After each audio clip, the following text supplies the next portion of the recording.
తెలంగాణను నైపుణ్య హబ్గా తీర్చిదిద్దేందుకు యంగ్ ఇండియా స్కిల్స్ యూనివర్సిటీ మార్గనిర్దేశంలో రాష్ట్రంలోని ప్రతి జిల్లా కేంద్రంలో నైపుణ్య శిక్షణా కేంద్రాలను ఏర్పాటు చేయనున్నట్టు రాష్ట్ర ఐటీ పరిశ్రమల శాఖ మంత్రి శ్రీధర్ బాబు తెలిపారు.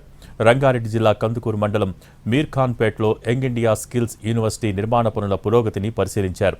కాంట్రాక్టు సంస్థ ప్రతినిధులు, సంబంధిత అధికారులతో సమీక్ష నిర్వహించిన శ్రీధర్ బాబు పనులు సకాలంలో పూర్తి చేసేందుకు తీసుకోవాల్సిన చర్యలపై దిశానిర్దేశం చేశారు.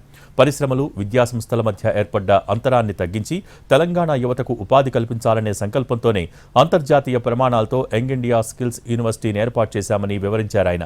సీఎం రేవంత్ రెడ్డి నేతృత్వంలో రాష్ట్రంలో ఒకవైపు పారిశ్రామిక అభివృద్ధిని ప్రోత్సహిస్తూనే మరోవైపు తెలంగాణ యువతకు ఉపాధి అవకాశాలు కల్పించేందుకు ప్రభుత్వం కృషి చేస్తుందన్నారు.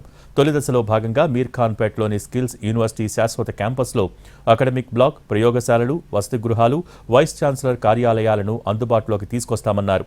వీటిని ఈ ఏడాది డిసెంబర్ 9న లాంఛనంగా ప్రారంభించేందుకు ఏర్పాట్లు చేస్తున్నామన్నారు. ఈ సమావేశంలో young India skills university VC VLBSS Subbarao, OSD cum registrar Chaman Mehta, ఇతర ఉన్నతాధికారులు, గుత్తేదారు సంస్థ ప్రతినిధులు పాల్గొన్నారు.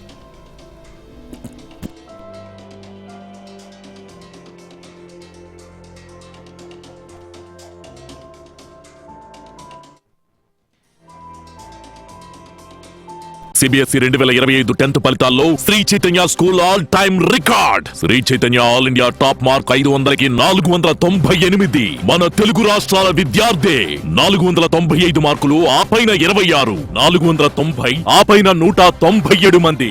ఈ ఫలితాలు చాలవా? శ్రీ చైతన్య కరికులం విద్యార్థులే రేపటి JEE అడ్వాన్స్డ్, నీట్ లో టాప్ ర్యాంకులు సాధిస్తారనటానికి.